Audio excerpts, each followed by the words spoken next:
All right, pushing the button.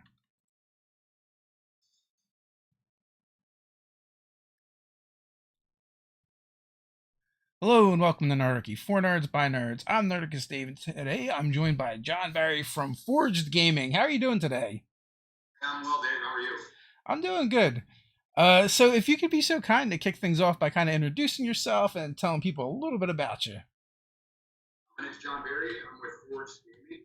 We make premium tabletop RPG accessories, and we are based in Missouri. Awesome. So, Forged Gaming, how did you guys get started? And if you could tell us a little bit about the accessories that you make.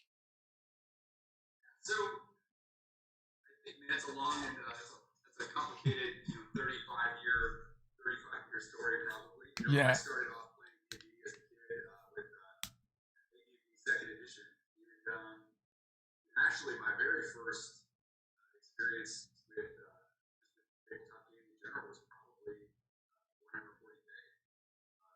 My stepbrother was painting figures, and I got really curious and did one that I wasn't supposed to, got in a lot of trouble, and that was pretty much been downhill from there ever since.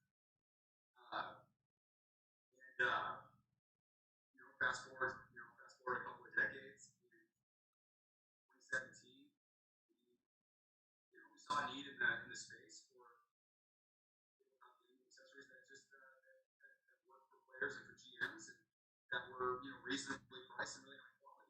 And so we worked from that point forward. We've been working to develop new products that are fun and exciting and that'll bring people around the table and keep people happy. So that's just kind of our focus right now. You guys kind of like go for an aesthetic as well. Like it's not just like functional. They feel like and look like to me a little bit more on the artsy side. Yeah, that's exactly what we want. We call the category that we're kind of focusing on right now gaming table with coffee table, right? Things that are functional on a gaming table, but that you wouldn't be that you want to have on display, and that's really our focus. And we design all of those pieces here in house. They're all fast resin painted, and we try to add as many different little unique complications to each one that we can. We're constantly finding new and cool ways to do that. So it's aesthetic is extremely important with us as well. It's trying to bring fun and interesting things to the table. Do you personally have a favorite? I have a few favorites, right? So it's my favorite right now is probably the Grim Bones Dice Tower, which is soon to be, which is probably soon to be usurped by a couple of, or at least one of our releases that's going to come out in 2022.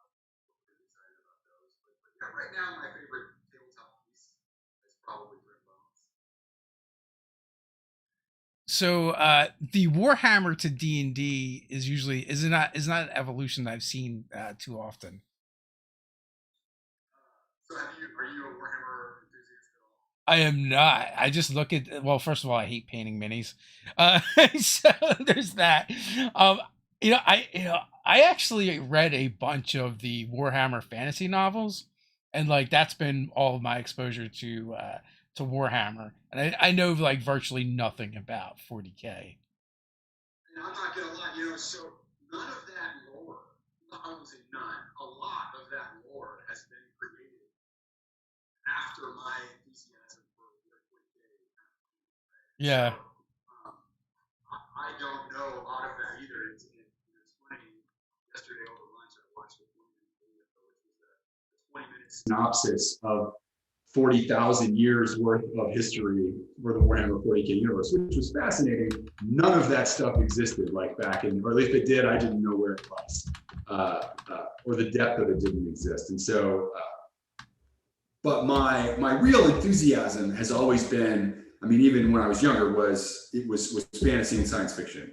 And so, and Warhammer 40K was just kind of the spark, just kind of the gateway drug to everything else, right? And so, my life really has never been never been the same since.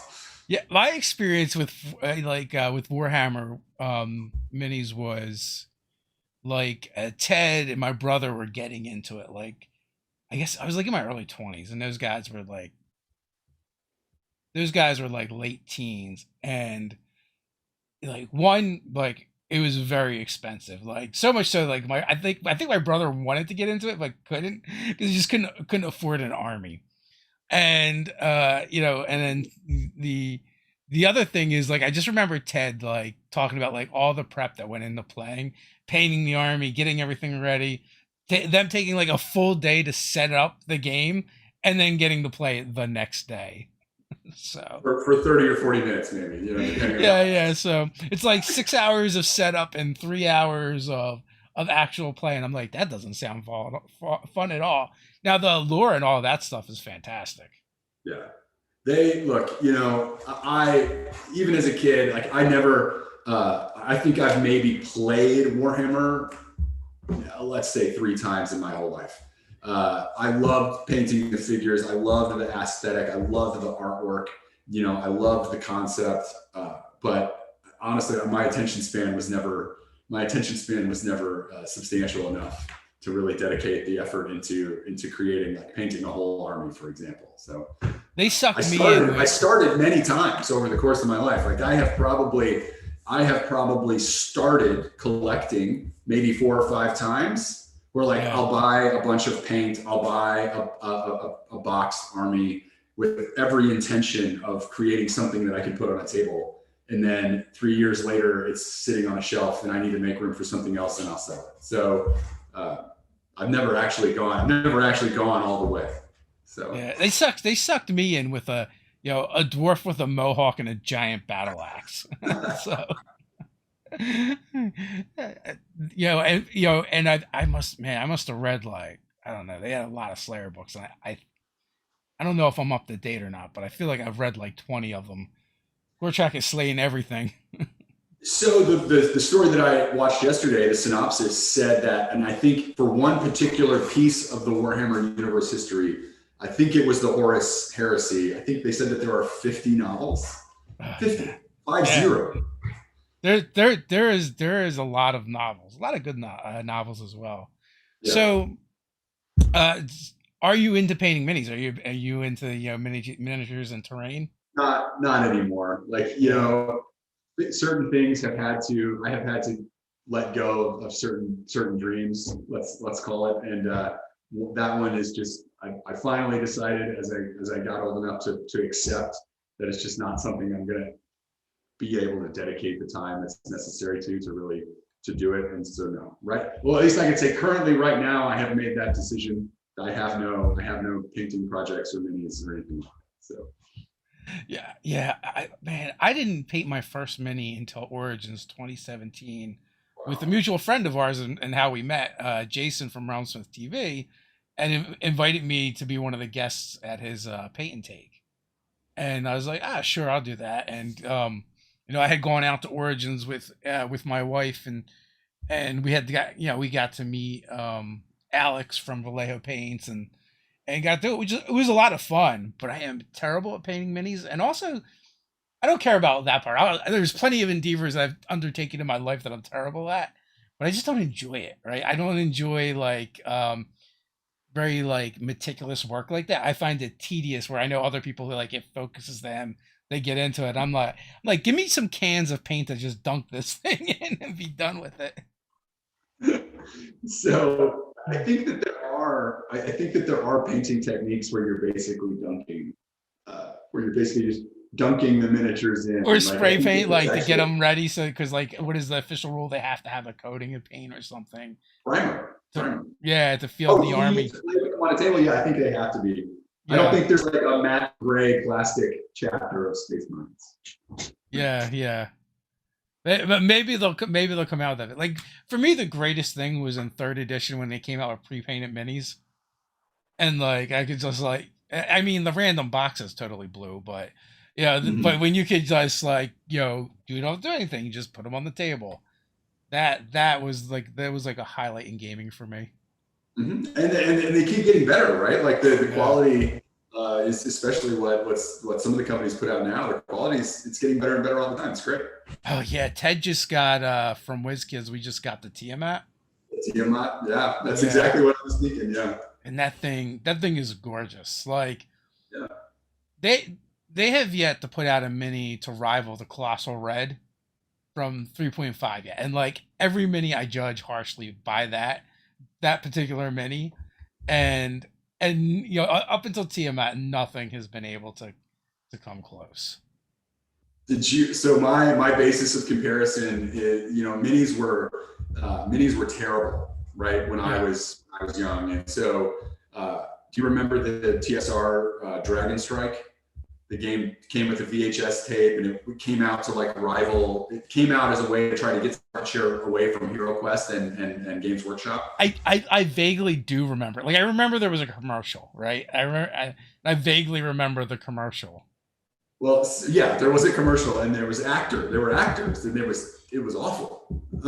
But the dragon in Dragon Strike is my basis of everything is better than that. And so Yeah. that was what I had as a kid, and now everything just blows that out of the water. And so for those of you that are watching, if you have no idea what I'm talking about, look up the Dragon Strike Dragon. So Even better. I just want to. I think after we get done, I think I'm going to go YouTube the commercial and watch the commercial. it was, I, and it was what tough you too. need to Hero do is Quest was YouTube really the good. original. It's like a 30-minute. There's like a 30-minute show, like Yeah. set up to the game, and you should just watch that. So Yeah. I'm gonna have to. I'll definitely have to check that out for sure. But yeah, yeah. but like Tiamat, we're I think also more recently, like it was funny too, like because WizKids makes the minis for Pathfinder and D&D, and when the 5e launched, the minis they were putting out were kind of trash in comparison to the Pathfinder ones. So like I Yeah. know it's not a WizKids thing because they're doing really cool minis, obviously. And then more recently, they started doing the Nazgul ones that weren't painted, and those sculpts got remarkably better. And then since then, I guess I don't know if it's like the boom of D&D, and they're like, okay, we can invest more in minis now. So they gave them the okay to put out the good ones. As someone who's obviously involved in manufacturing, I mean, as much as it sucks, I kind of understand a lot of those decisions. Yeah, And you can, because we have those conversations all the time about where, how we can, our goal is to make something that's attainable or reachable for the average gamer. And unfortunately, to do that, you can't. I mean, the best ideas that you ever have, sometimes you have to let go of some of those. Sometimes you have to let go of some of those details. And so I understand some of that. But the WizKids minis are amazing. And you're going back to Tiamat. I mean, that thing takes up. I mean, it's got a wingspan of like 24 inches. I mean, it's a huge. oh Maybe yeah, more than that. It's huge. yeah. That's what I mean. Like now it's good. Like I remember, like I guess it was Rise of the was it what one of the early adventures. I'm not sure which one. If it was Rise of Tiamat or Horde of the Dragon Queen, but they put out like an aspect of Tiamat as a Mhm. mini. And I remember like a YouTuber like showing it off and so happy and proud. I'm like, get that trash out of here. It looks so pathetic and tiny. I'm like, the colossal red could just like step on it.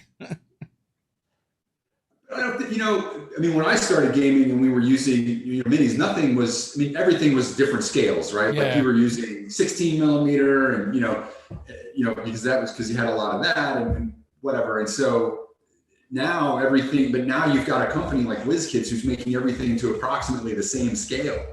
And so you think about like how big some of those things have to get. And the Yeah. fact that they're able to produce models at a scale that is for retail that are all that 32. I don't know what the scale is, 32 or 20 millimeter or whatever it is, 35, and have a dragon that's that size. I mean, how big it has to be and how cool it looks in person is. It's really good. We live in.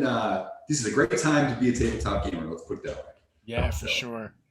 I mean, most of the games that I run are kind of like theater of the mind more so than minis. Ted likes breaking out the minis and the terrain. Um, Occasionally, like for more complex combats, I'll just break the stuff out. And also, we usually game at Ted's place, and he's got all the stuff anyway. But inevitably, the more complex a scene I try and set up on the table, inevitably the players will not go to that place, and No. and it's just a waste of time. Yeah. So I don't actually. So when I DM, I use paper. I use my own paper minis. I don't invent. But it's only really for it's for combat Mhm. and for intricate scenarios. Other beyond that, like I can't. Like what we were talking about, Jason. What Jason does and the elaborate setups that he does. I mean, they're beautiful and they're amazing. But like I mean, I guess as a DM, you can always kind of railroad your folks into that space. But what if they don't want to get on the boat? Yeah, yeah. What if they want to take? What if they want to get to wherever they're going a different way? But I love it. I appreciate it. I don't. For us, for me, whatever it is, it's gonna allow you to have a good time. Do that. So. Wait, I love seeing like the pictures of like the full on dwarven forge setups and all that stuff online. I'm like, sure, I'd love to use that stuff as a player, not so much as a GM. All I see is like, oh, this is definitely a reason for my players to go and do something completely else. Or as a DM, yeah, same as a DM. Like, God, that looks like a lot of work. So. Brian says, just put some costume dragon wings on a dog and then into the gaming table. There you go, accurate representation of Tiamat size. Or a cat.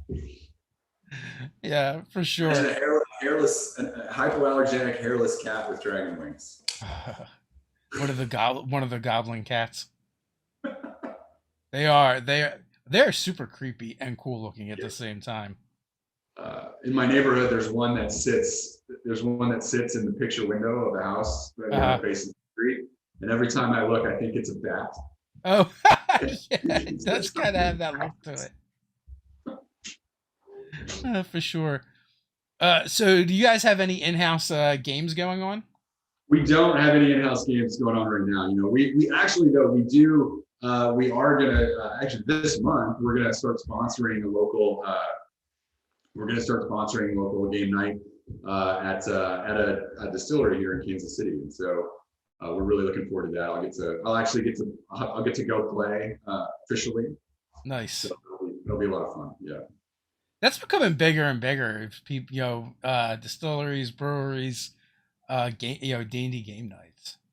Yeah, this will be our first interaction with this particular place. But it's a great facility. Kansas City's a great town. If you haven't been here, there's it just seems like there's a lot of things going on, and the people that are here are very kind of open to giving things a shot, and so we're really looking forward to seeing how we can not only support the gaming community here, but at a larger kind of macro level across the country. So. The shirt I'm actually wearing is a Drunks and Dragons shirt, and it was a local organization that kind of sprung up where they would just have game nights at different bars, during the week, where you could go hang out, grab some beers, play some D&D. Me and Nerd Editor Doug had made an outing to one of them, and it was decent size. They had like, I want to say 5-6 tables going. Yeah. So not bad, and at least 4 people, at least 4 players, and a GM at each table. So not bad for the middle of the week. No, I think that's great. If you can fill 4 to 6 tables on a weeknight, Yeah. For a few hours, that's great. Well, I mean, I was also in Philadelphia, so it's in the city, so I think that does make it a little bit easier. Yeah. I don't know if you'd be able to get the same kind of showing other places. But I mean, it's also a good idea for like the venues, right? Like during the week, they probably don't get as much traffic anyway. So Yeah. get some gamers in there, spending money. They're also less rowdy for the I most don't part. know. It's the distillery. Are they this round? Well, I mean, if they're there for the gaming, I feel like gamers tend to be less rowdy than the normal I've crowd. definitely tempered my as I've gotten older. I've definitely tempered my alcohol consumption. Yeah. Well, it does make the next day a bit rougher. I think that's an interesting point with the event spaces. And there's so much going on. It seems like just new things all the time, right? Like Yeah, there's the D&D in a castle that people are doing now, and then there's the D&D cruises yeah. that people are doing now, and like I I think that there's a and I see a lot more talk, especially on some of the threads that I follow on Reddit and stuff like that, of people asking questions about how I can be a professional DM, and like if there's a way to make money for it. And I would say pre-pandemic there was not much of a way to make money as a DM, but I think in during and post pandemic, I think that's going to be I think there is going to be a way for people to make money, at least as a side hustle, being a DM. So, so there's definitely people doing it. And actually pre-pandemic by I want to say a couple years. Megan Hardy was running D&D games via Outschool, which is like a homeschooling website. Oh, okay. And she even had an article write up. I forget who did the article, but she had an article write up, about it. And she when she started, she did it as a way to like kind of like supplement and help out her family. Her husband was going back to school, and like financially they were like having rough times, and she's turned it into a fairly lucrative business. Like I think like six figures. Now that being said, she also works like an animal. She runs an obnoxious amount of D&D games a week, more than I think I could ever run and still enjoy the hobby. Yeah. Um, probably working like 70, 80 hours a week. But there's plenty of people doing it. There used to be a YouTuber that I don't think he's around anymore. He would run high end games where he would charge up to like 250 for a session of D&D.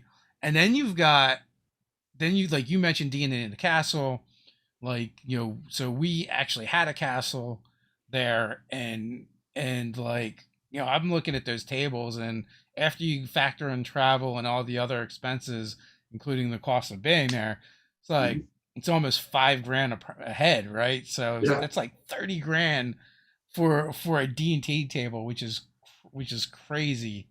So I would say But there's it's an definitely a market experience. for it nowadays.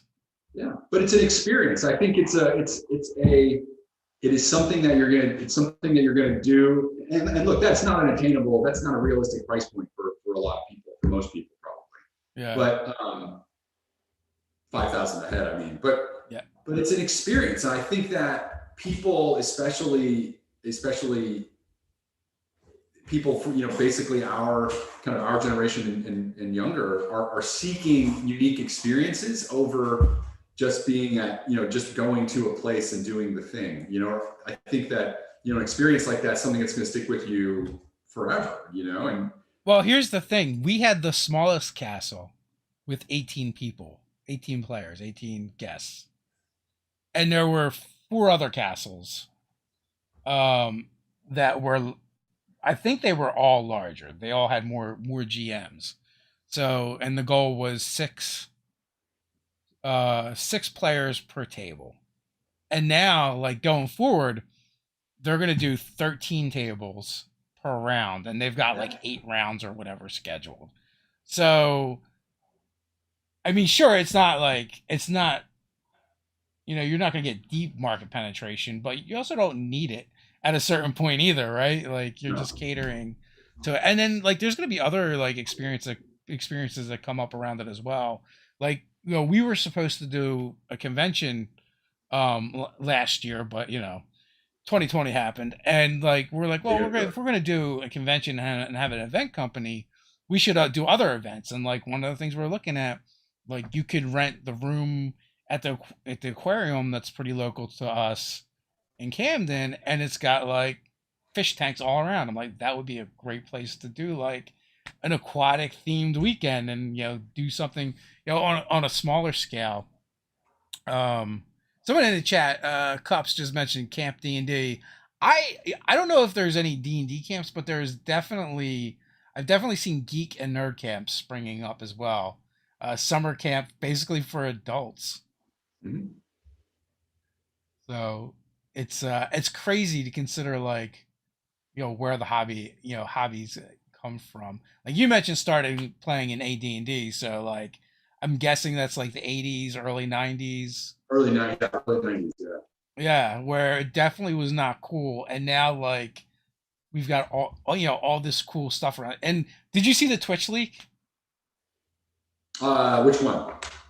just recently? For the Twitch streamers, there was a leak, and like they put out like in Critical Role, it was like the top Twitch earner of Oh yeah. Oh okay. Yeah. I of read it. all I of read them, it. Yeah. and Yeah. it's something like I don't I could be wrong, but I thought the number I saw was like since 2019 they've done like 10 million from Twitch alone. Uh, It's amazing. It's It's yeah, incredible. it's crazy. They had a little pushback from it too, which is kind of silly because like you can see the numbers and you can do like someone could have worked out the math. You didn't really need a leak to figure out that they make a lot of money a year doing what they do. Well, I think you just. I mean, I think you can. I think it's pretty safe to assume, based on. I mean, unless they've just got deep, infinitely deep pockets, based on how they are, how they've grown, and how they're even the players and the personalities that are around that table have been able to grow their own businesses as cottage industries. And so, I, I don't think you need a leak either. But I mean, confirmation is never. I guess confirmation is a good thing, but I think Yeah, it's and I love what they've been able to do, like especially with Wildmount and that basically kicked open the door for people to create their own campaigns and worlds within the D&D universe. So and I mean, and it's great for us. Like the bigger the industry, the bigger the hobby, the better. mhm. So like I never imagined, when I was a teenager playing this game that I would have a job, that revolved around the game. Matter of fact, when Absolutely. when a friend of mine who's not into gaming was like, you're a dungeon master. You should do that for a living." I'm like, "You can't do that for a living." Like that was like probably like a year or two up to us starting Nerdarchy, and like they kind of pushed me a little bit, and so I started like looking around. I'm like, oh, and at that time, like a huge YouTube channel for D&D was like 10,000, 20,000. I think Yeah. 30,000 was the biggest one, which was like Noah Atweiler from Counter Monkey, and I don't even think, I don't even like he's not there anymore. The other one was Darn Forge Cast. They're not there anymore. But those were like giant numbers. So when we started, we're like, oh, 100,000. That's probably like the ceiling. Uh, the closest thing to streaming at that time was It Me JP, who had a YouTube channel, and they I don't know, I think they might have streamed it on Twitch back then, and then they would immediately put it up on YouTube. And now it's like now 100,000 isn't even a big D&D channel anymore. No. Well, So I'd say it's still big, but it's not. You're not competing at the. Yeah, you're not at the top. But yeah, so it's crazy. So Brian wants to know, and it's kind of related to Forged Gaming, what products would you bundle together to make a kit for a group of nerds with no experience with D&D to be able to play for a couple hours? so we're actually putting together in the process of trying to figure out what our bundle would look like for us, because we have a lot. We have products that are geared toward GMs. We have products that are geared toward players, obviously, and so but we haven't actually thought about a bundle for all of it, and so that's something that we'll definitely look into. My question would be, what how much would they be willing to spend uh, for a bundle for a group of friends to be able to get together like that?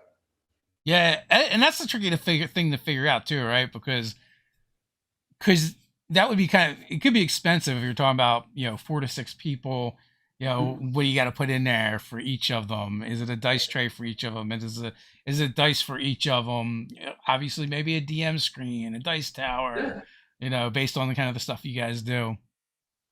Yeah. What's interesting is, I was thinking about this. So I talked to the folks at Beetle and Grimm's, at Gen Con, and obviously, what Beetle and Grimm's is doing is far, the level of intricacy that they get to with their products and their accessories is awesome, and we're really big fans. But just if you think about, yeah, it's expensive, $500 or more for Curse of Strahd, or one of the other campaigns. But if you break it down by cost and the number of sessions and hours and players that are going to be participating in that, it becomes a very reasonable price point. But the sticker shock, I don't think many people get past the sticker shock. Yeah. Right? But I think experienced DMs with a dedicated group of players, if you take that cost and spread it out over it could take a couple of years to play Curse of Strahd, right? So if you spread it out across all those sessions, it's not that expensive in terms of what you would spend, if you got together with the same group of people and to go out and enjoy yourselves for, 3 or 4 hours at a time, you'd probably spend a lot more money. We ran through Curse of Strahd playing every Saturday. It took about a year, playing about 2 hours a session. So even if someone was to run through it fast, like 6 months, right? At probably 4 hours a session, maybe. Maybe one or two times a week. Yeah. But still, what is that? It's 26 weeks. It's over $5. It's $5 a game, or something like that. Yeah. So it's like 100 and what is it? You're making me math here. Just over 100 hours worth of. I never math out loud. Yeah. It's just over 100 hours worth of it. So really, literally, it's like $5 an hour entertainment for I don't know however many players you have at your table. Right, and so if you divide it on just the number of hours, you can't go see a movie for that. I'll tell you that much. What's that? You can't go see a movie for that. No, absolutely not. It's a great. I think it's a great opportunity to provide a product that allows individuals to immerse themselves and to even deeper into the story and have even more fun for a pretty reasonable price point. So that's one of the tricky things about the hobby too, is because you can play this hobby and get into it fairly inexpensively, right? And so I don't know if that breeds cheap customers that are a little bit more frugal, a little cheaper, as a base, because I feel like it's less of a problem now. I would say for the first half of us doing Nerdarchy, one of the constant things that I've seen a huge problem with is, people don't want to spend money on this hobby, and not only that, they're also adverse to people making money in the hobby as well. And I mean, you're old enough to probably witness quite a bit of that. The discussion of a professional DM was very taboo for a long time, and it still probably is, depending on the circles you're in. Yeah. Well, I mean, when we were, you and I are about the same age. So when we were, when AD&D was a thing, everybody hated TSR because of the different ways that they would try to monetize, ways that they would try to monetize the game, right? And everybody still complains about Games Workshop about the ways that they monetize it. I'm not pro or con in either direction. I'm just, I think that in this particular hobby, I think there's always been this do it on your own, bootstrap, thrift store kind of mentality. But I think that mentality is what drives a lot of the innovation that we see, WizKids making incredible minis, and, companies like ours able to invest more and more of our time and resources into creating even greater accessories because, people enjoy them. And so without that mentality, I don't think we'd have any of, I won't say any, but nearly as much of the awesome stuff that we have today. It's actually worse than that, right? Like the problem with that like mentality of scarcity and that this is a hobby so you should only do it for fun and not profit is it drives all the talent out of the industry. Like, oh, I can make RPGs that I love for dirt, or I can go write for a video game company and feed my family. Hard choices there, right? What Sure. are most people are gonna do? Like for Matt Colville to come back to RPGs as not just a hobby, he had to raise millions of dollars to lure him back, to do this professionally and leave video games. And fortunately, we're getting to a place where that is starting to happen, and we're getting those people back, and people are going to want to come up in the hobby and stay here. But that mentality, they don't understand what they're doing. They don't realize they're like going to destroy the thing that they claim to love. Yeah, I mean, it's like everything in the world, right? It's complicated. Yeah. But I think that people high visibility people who are coming back to the game and bringing attention to something that honestly, like I've loved most of my life. I think it's great, and I think it's going to make it easier.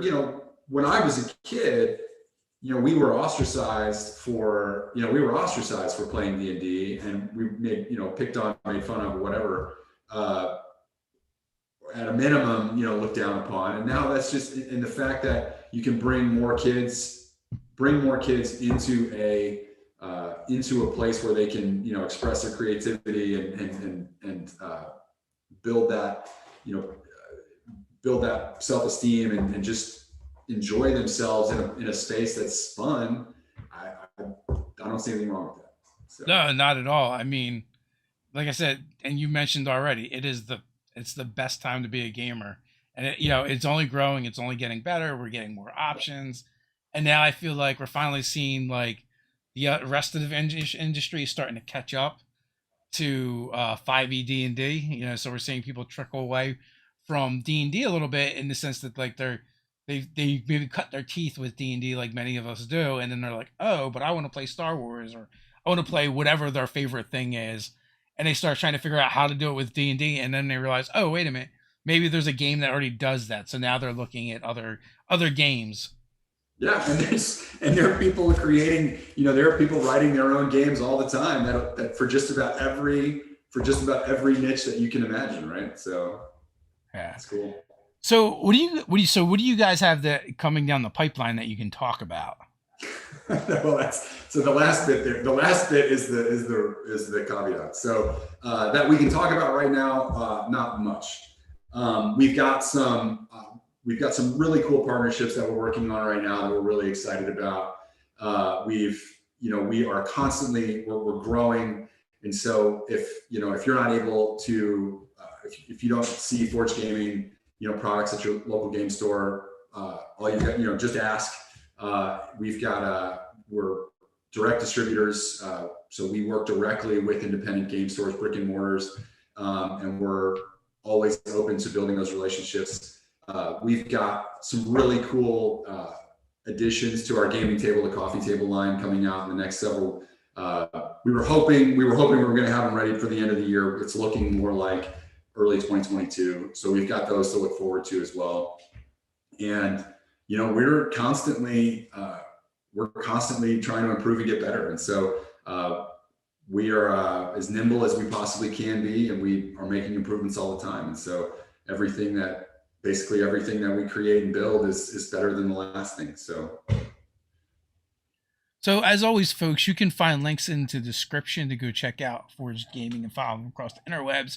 So on your website, not only do is it a store where you can purchase your wares and the accessories, but you also have a blog over there as well, I'm noticing.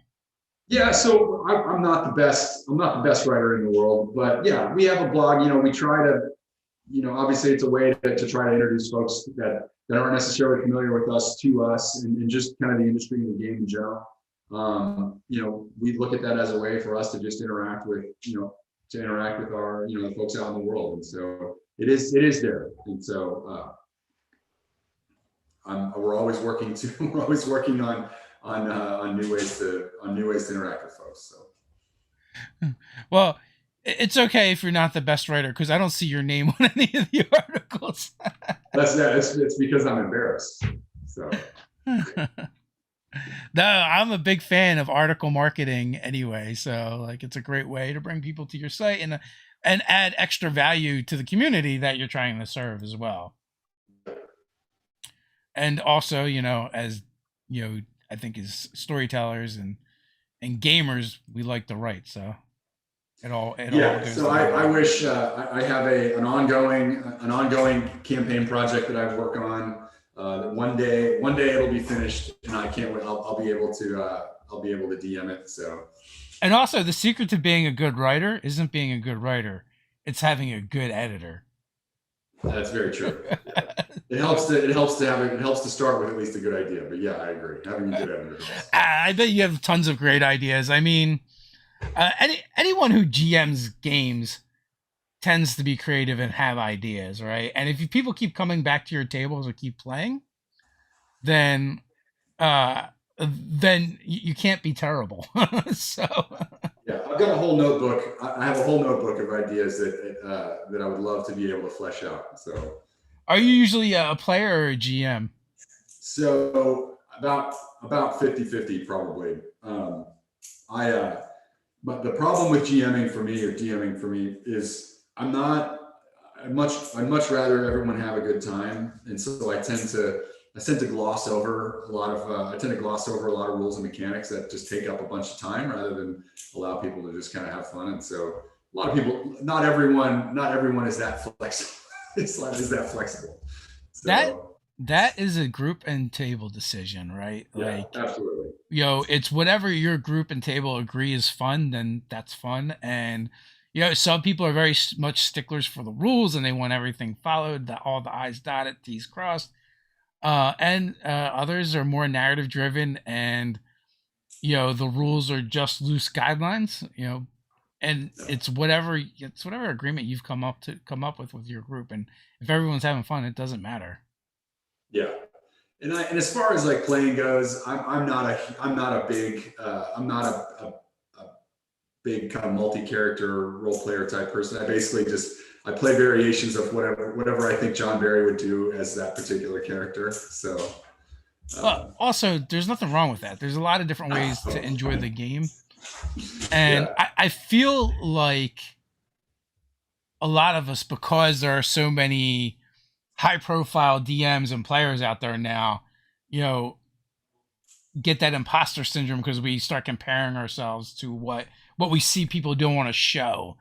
And you need to step back and realize that's a show at the end of the day. That's not, it is a show about playing the game, but it's not quite the same as the table experience that you're going to get. And everyone enjoys the game for different reasons. Yeah, absolutely. And as much as I appreciate a lot of the professional streams, I don't, and you're right. It is, you do see that, and I do get, like everybody, probably a little bit of imposter syndrome, but at the end of the day, like I do this, I play for fun.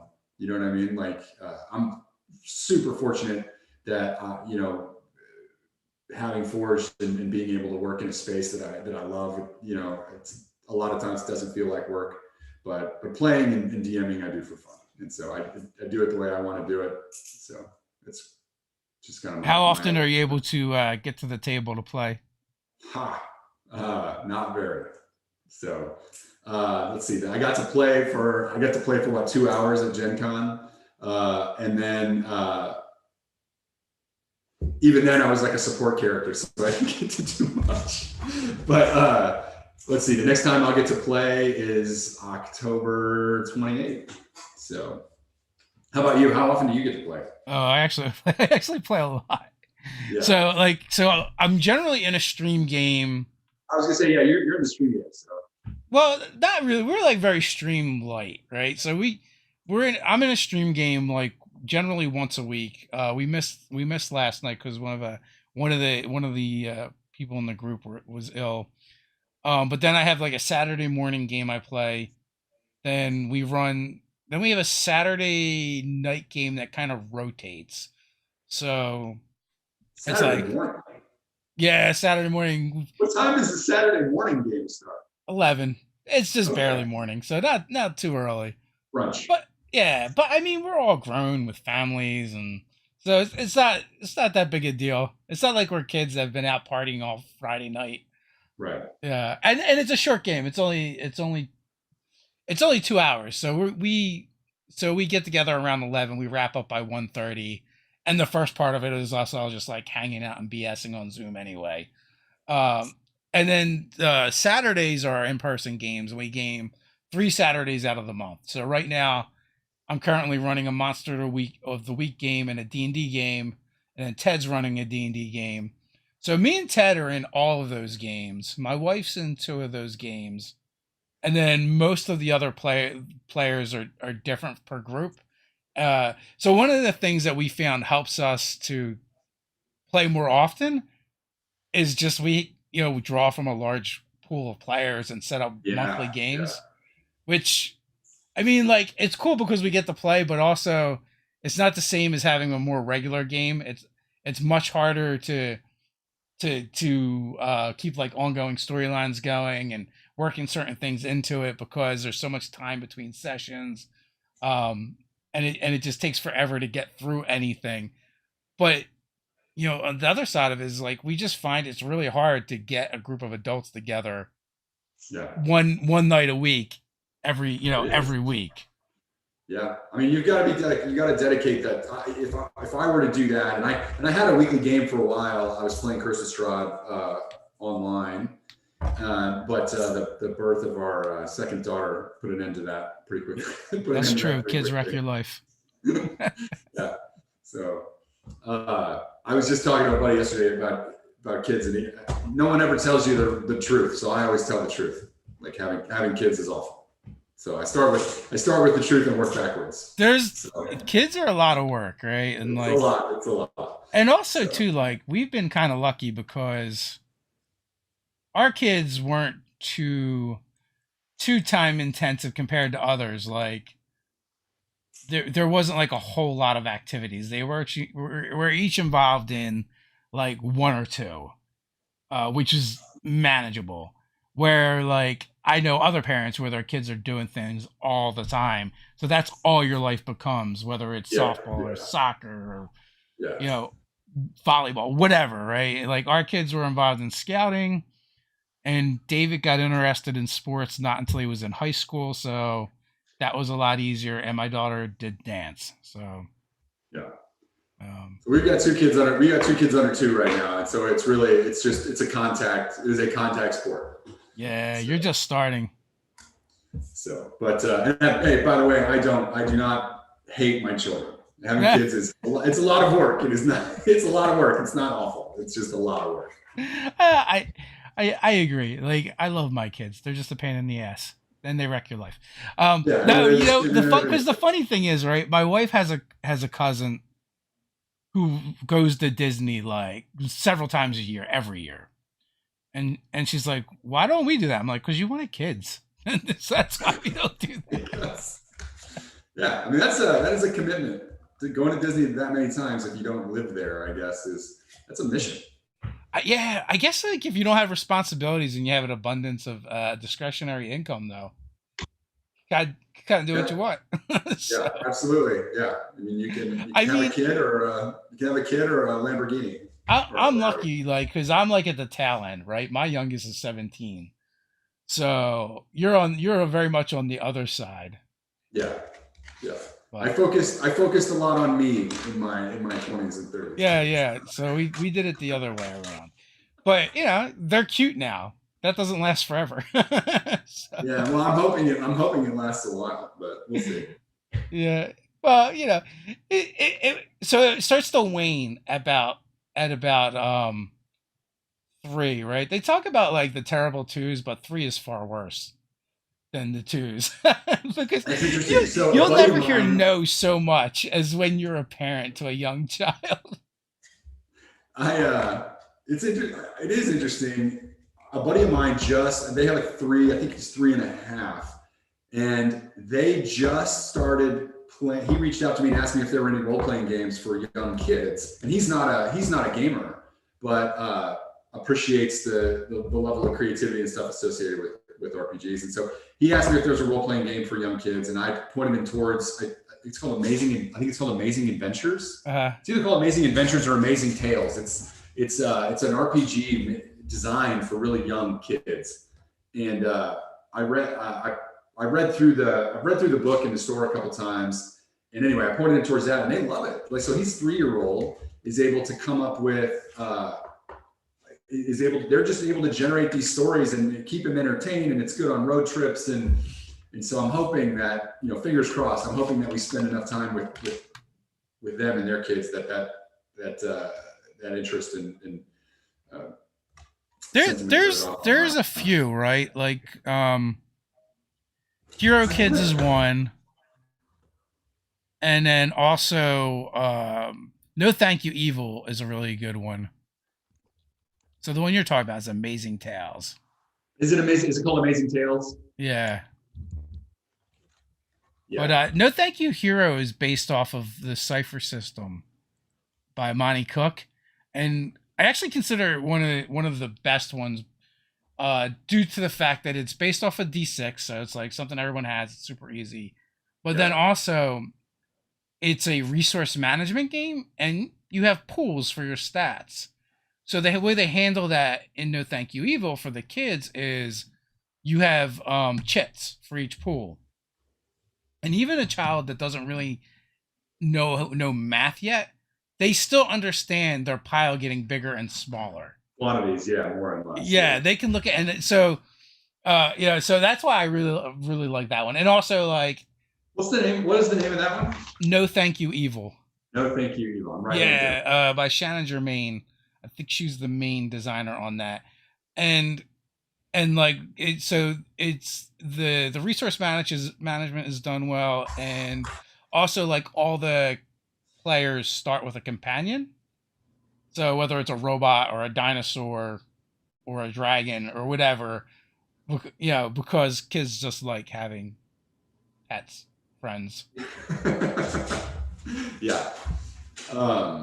No, I did play Amazing Tales. Well, we started to play once with my friend's kid, and he picked the characters for everybody, right? Yeah. And what he wanted them to be. And I ended up being a wizard with snake hair and an invisibility cloak. So a warlock wizard, or not a warlock, a Gorgon wizard with an invisibility cloak. Nice. Yeah. So is that like a D&D style game that's kind of like watered down for younger consumption? Yeah. And it's very, it's very loose, right? It's all driven by like every game really, but it's very, very driven on the players in their imaginations, right? So there's very little. It's very loosely guided. It can be whatever you want it to be, but it's intended to just be kind of run around and create a story type game. So, yeah, Ted started his kids with No Thank You Evil, and then from there moved them into D&D. Yeah. So there's definitely options out there. The fact that we're able to have this conversation makes me very happy. Well, honestly, like, a lot of the people that I've met who have come back to the hobby because they wanted something to do with their kids, and they remembered having fun playing D&D. So they're like, "Oh, maybe I can do this, with my kids," and they began, playing it. So it's just another way that the hobby is getting propagated. Like, I know a lot of people, talk about things like Critical Role and these TV shows, but also it's just like, it's just us nerds growing up and reproducing as well, right? So yeah, that's what's, I don't know, that's what's great. I can't wait to run games for my kids. So I'm looking forward to it. So Brian I've got says a he made a lot. cardboard cave, Play-Doh bad guys, and had his daughter roll a die and just smash them, and so secretly had her run through basically the mines of Fandover. That's awesome. Yeah, but there's that. I mean, Yeah. there's definitely ways to like kind of, I don't want to say dumb down, but make it more digestible for children. Yeah. Um, the biggest thing is And that's really what Amazing Tales did, is really just kind of take the concept and make it as digestible as possible. if you start them young enough, it's a lot easier to get them into it. Mhm. If you wait until you think they're old enough, it becomes much more difficult. Well, I tried Because on that note. Oh, sorry, I said my knee. On that note, I tried to get my wife. I got my wife and my cousin and his wife. So I DM'd the game for them, and my wife's as pragmatic as people as someone can be. And her biggest hang up with the whole concept was that there was no way to win. And there's no predefined win condition, right? And so I tried to, as much as I try to explain, it's just, you're creating a story and you're making decisions, and that's going to influence the outcome. And the game is about getting to the outcome. And our question was always, well, what's the outcome? And so, so I think, but to your point, I think starting the younger that you can start with someone that the more flexible that they're going to be with that type of, because they don't need a win condition necessarily to enjoy themselves, right? So yeah, I guess the problem is because it's called a game, right? Because it's a game, and I don't know. I can't think of any other games where there isn't a win lose kind of ratio, right? Like there's not there's an outcome, and if you're not familiar with RPGs and you just think of it, well, it's just like any other game. Someone has to win, someone has to lose. But yeah, it's not. It's play, right? It really is just play. Like that's why it doesn't matter to little kids. They don't care about the word game. They just know they're playing, right? yeah, And that's what we're essentially doing. I mean, yeah. when people ask me what an RPG is, I'm like, well, we roll funny shaped dice and play make believe. Yeah. Uh, and I think the other, now I'm just kind of remembering some conversations I had with my wife about D&D. The other condition was that the DM knew everything, and that was cheating. Oh yeah, because describing D&D instead of like as a game, it's more like playing. It's more like Mad Libs, right? Than it is playing any game you're familiar with. Yeah. Because we're just gonna get together. Is your wife competitive? Oh my god. Yeah. Is she a good loser? No. Yeah. See, that's No. my wife as well, right?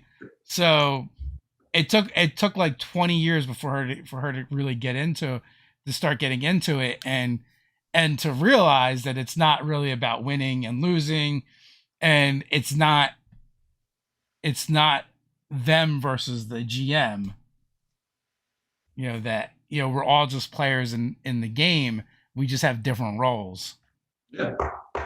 And it's not us trying to make them lose the game, because Yeah. frankly that would be really easy. So Yeah, right. I mean, that's pretty. Yeah, it's not right. like your wife said, it's cheating.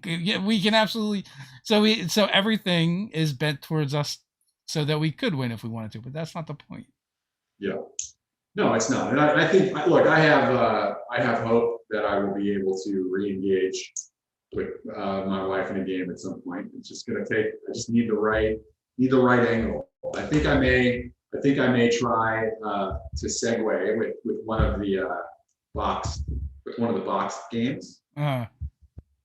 So, but Well, maybe when you get the kids involved, like you can make it a family thing. yeah, we got a few years for that. I don't know that I want to wait a few years. Yeah. I'd rather. It's gonna get cold here. You know, we're not gonna be able to do much outside anymore. So we'll try. We'll try it again this winter or fall and see how it goes. But Like I said, I know it took me quite some time to get her to come around, and it did kind of start with like trying to play with the kids. I think like that made it a little bit easier. Then it kind of like petered out, and then like I started bringing her to some of the conventions with me, uh, and like meeting more people also helped. yeah, look, I would think like getting to know people around a game table versus getting to know them prior to, it's a completely different type of social interaction. I really Yeah. I'm sure a lot of people don't like playing with strangers. I really like playing with strangers. So Yeah, I like both. I mean, it's a great way to kind of get to know and get introduced to people, or at least some different aspects on sides of them anyway, right? yeah, And also like as a GM, if you've been playing for a long time and if you play with the same people, like you're going to get less surprises and less new discoveries. But when you do sit down to a table with a bunch of random people that you don't know and you have not met before, it's there's this newness that you just don't get otherwise. So we are just past the hour mark. Final thoughts before we head on out. yeah, we'd love to. For anybody out there that has a game store or a local game store that doesn't carry our products, let them know. We're constantly looking for new partners. We love to support local game stores and gaming communities, and so we've got a lot of stuff coming on the horizon. And Dave, thanks a lot for having us on. Love your channel. It's great. It's great to meet you, and look forward to working with you more in the future. Well, thanks for coming on. I appreciate it. It's great chatting with you. As always, folks, links are in the description. Go check out Forged Gaming, and until next time, stay nerdy.